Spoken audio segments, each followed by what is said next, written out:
इसी एरिया को जहाँ हम बैठे हैं, जहाँ हमारी मेन इंडस्ट्रीज हैं, इसी को डेस्टिनेशन बनाया। तो 378 दिन, वो 378 दिन जो एक तरह से बहादुरगढ़ की नगरी के लिए, औद्योगिक नगरी, काले दिन के रूप में थे कि ना हम प्रोडक्शन कर पाए, ना कोई अपने शिपमेंट दे पाए, ना हमको सप्लाई दे पाए, OEM को नहीं दे पाए, एक्सपोर्ट नहीं कर पाए, मटेरियल नहीं आ पाए। जो हमारे कर्मचारी थे सारे बेरोजगार हो गए, लेकिन लाइबिलिटी साथ साथ कंटिन्यू रही। जैसे किसी ने लोन लिए हुए हैं तो लोन एज इट इज़ रहे। स्टार मीडिया हरियाणा देख रहे सभी दर्शकों को मंजीत भारद्वाज की ओर से राम राम। तो फिलहाल मैं बहादुरगढ़ में मौजूद हूँ और आज आपको पता है कि 13 फरवरी है और जो किसान हैं वो दिल्ली के लिए कूच कर चुके हैं।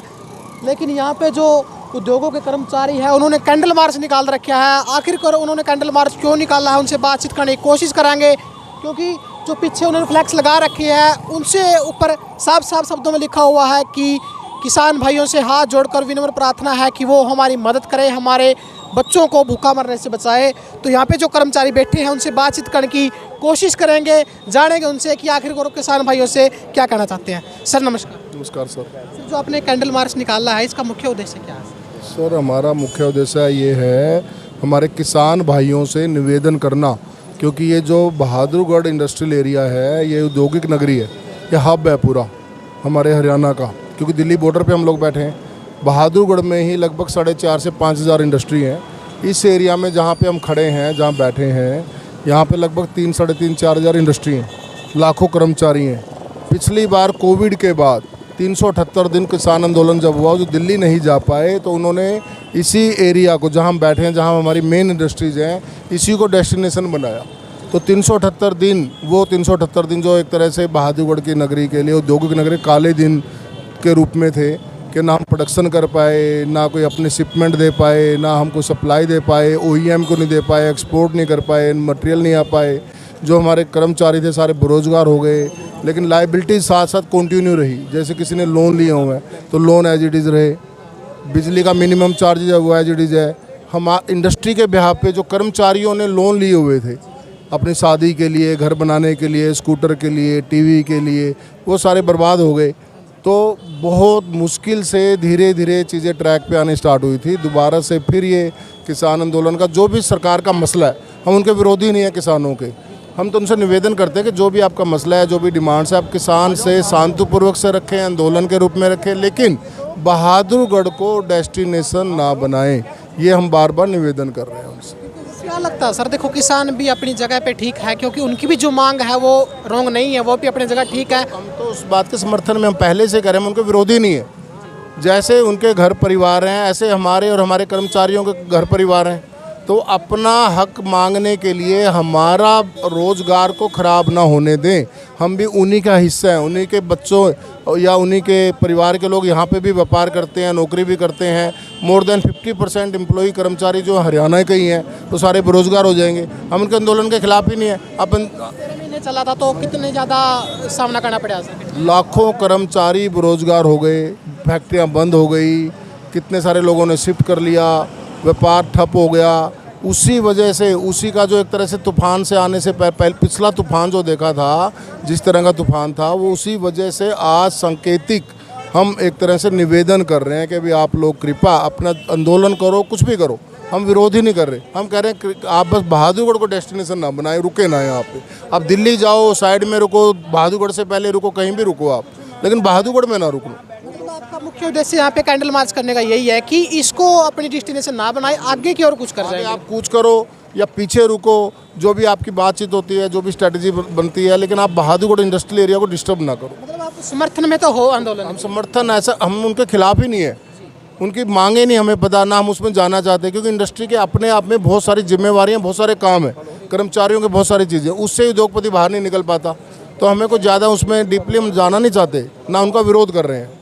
कल भी सर 5-6 घंटे मीटिंग चली है, उसमें भी कोई सोल्यूशन नहीं निकला उनका। वो भी यही चाहते थे कि प्यार प्रेम से सब कुछ हो जाए, लेकिन मजबूरी उनकी भी है, चाहते तो वो भी नहीं है, क्योंकि पिछली बार भी बहुत सा बलिदान देना पड़ा किसानों को। हम समझ सकते हैं, वो अपनी जगह पे ठीक है, उनका हक होगा, जो भी चीज़ें वो मांग रहे हैं, हम उनके खिलाफ है ही नहीं। ना कोई हमारा कुछ उनका कोई पर्सनल, पारिवारिक, व्यापारिक कोई मतभेद है। जैसे वो नागरिक, ऐसे हम नागरिक हैं। भाई हम इंडस्ट्री वाले उद्योगपति रेवेन्यू के रूप में जनरेट करके एम्प्लॉयमेंट दे के देश का समर्थन करते हैं, वो खेती करके समर्थन करते हैं। तो कहीं ना कहीं रोल है सबका अपना अपना। बस जैसे आप अपने रोजगार के लिए, अपने काम के लिए, अपने मुख्य उद्देश्य के लिए आप आंदोलन कर रहे हो, उसकी वजह से एक चीज़ के फायदे के लिए दूसरा नुकसान ना करें। धन्यवाद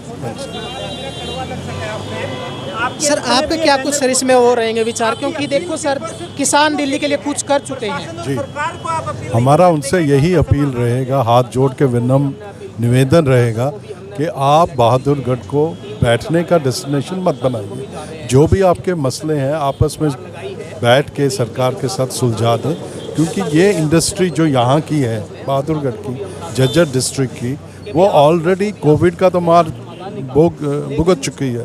उसके बाद 365 ये बैठे थे यहाँ पे, ऑलमोस्ट बंद होने की कगार पे थी, कुछ फैक्ट्रियाँ बंद भी हो गई। उसको मद्देनज़र देखते हुए वो एक्सपीरियंस पास का जो हमारा अभी भी फ्रेश है माइंड में, हम बंद की आहट से ही हमें घबराहट ये होती है कि हमारे उद्योग बंद ना हो जाए, बेरोज़गारी बढ़ ना जाए, एम्प्लॉयज़ आना जाना। अभी अब देखिए 2 दिन से ये चल रहा है मीडिया के, और उसका असर ये है कि हमारे पास रॉ मटेरियल भी आना बंद हो गया, क्योंकि ट्रक्स आ नहीं सकती, ट्रक रिफ्यूज़ कर रही हैं कि हम नहीं जाएंगे बहादुरगढ़। तो अब हमने तो आज देख लीजिए वर्कर भी हमारे यहाँ बैठे हैं। जब रॉ मटेरियल नहीं, आप प्रोडक्शन कैसे करोगे? प्रोडक्शन नहीं करोगे तो आप सप्लाई कैसे करोगे? तो हमारा हाथ जोड़ के निवेदन किसानों से भी है, सरकार से भी है कि आप इसका समाधान निकाल दीजिए, ताकि और हमें टारगेट मत कीजिए, इंडस्ट्री को चलने दीजिए। सर आप सरकार से क्या कुछ दरख्वास्त करना चाहेंगे, क्योंकि किसान भी अपने हक के लिए जा रहे हैं, आप सरकार से क्या कुछ बोलना चाह रहे हैं, क्योंकि वो भी सरकार को भी कॉरस्पॉन्डेंस कर चुके हैं कि हमारा जो उद्योग है ऑलरेडी इफेक्टेड है। यहाँ माइक्रो और स्मॉल इंडस्ट्रीज ज़्यादा हैं, जिनकी कैपेसिटी इतनी नहीं है कि वो सस्टेन कर पाएँ। हमारा उनसे यही निवेदन है कि आप इमेकेबली दोनों पार्टियां बैठ के अपना सोल्यूशन निकालें, और उद्योगों को आप इस चीज़ से परे रखें, उन्हें अपना काम करने दीजिए। उनका फोकस उत्पादन पे होना चाहिए। कंट्री में जो वो अपना जो रेवेन्यू देते हैं कंट्री को, वो सफ़र ना करें। अल्टीमेटली तो कॉमन आदमी ही सफ़र कर रहा है ना। Thank you sir. Thank you. नमस्कार। नमस्कार सर, आर के गर्ग। मेरे ये विचार है कि पहले ही जो इंडस्ट्री जो है ना बहुत डाउन में जा रही है, रिसेशन चल रहा है, काम धंधे कम है, ऊपर से ये समस्या जो किसान आ जाएंगे बैठ जाएंगे, उससे बहुत समस्या पैदा हो जाएंगी, बेरोजगारी की भी हो जाएगी। ऊपर से हमें दिल्ली आना जाना, जो लेबर है हमारी सब दिल्ली से आती है, इंडस्ट्रियलिस्ट सब दिल्ली से आते हैं, और कुछ यहाँ से दिल्ली जाते हैं। आपने देखा होगा कि यहाँ सब बैरिकेड लगे हैं, बिल्कुल रास्ता बंद हो गया है चारों तरफ से। तो किसी को दुख तकलीफ़ है, किसी हॉस्पिटल में जाना है, बड़े इलाज के लिए जाना है, वो अपना कैसे जाएगा? तो चारों तरफ से दिल्ली ये बॉर्डर एरिया है, चारों तरफ से बॉर्डर हैं, तो ये रास्ते सारे बंद होने के कारण प्रॉब्लम आम जनता को भी हो रही है। आम जनता को सबसे ज़्यादा हो रही है। इंडस्ट्रियलिस्ट, हम इंडस्ट्रियलिस्ट भी हैं और आम जनता भी हैं। हम इसलिए उनसे दोनों से प्रार्थना कर रहे हैं, सरकार से भी और जो है अपना किसानों से भी ये आपकी अपनी लड़ाई है, हम आपके साथ हैं, पर इसका सलूशन होना चाहिए, जल्दी से जल्दी सलूशन होना चाहिए, ताकि जो है ना आम आदमी इसमें पिसे ना।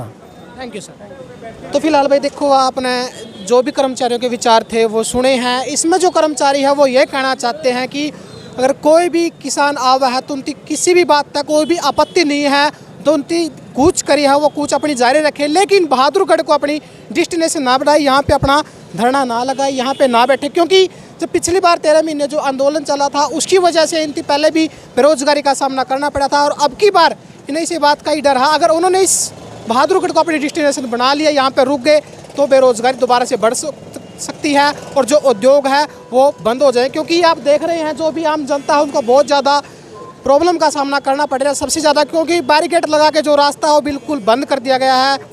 तो आपको विचार कैसे लगे इन भाइयों के, तो कमेंट सेक्शन में अपनी राय देना ना भूलें। मिलते हैं नेक्स्ट अपडेट के साथ, देखते रहिए आपका अपना चैनल स्टार मीडिया हरियाणा। जय हिंद, जय हरियाणा, जय भारत।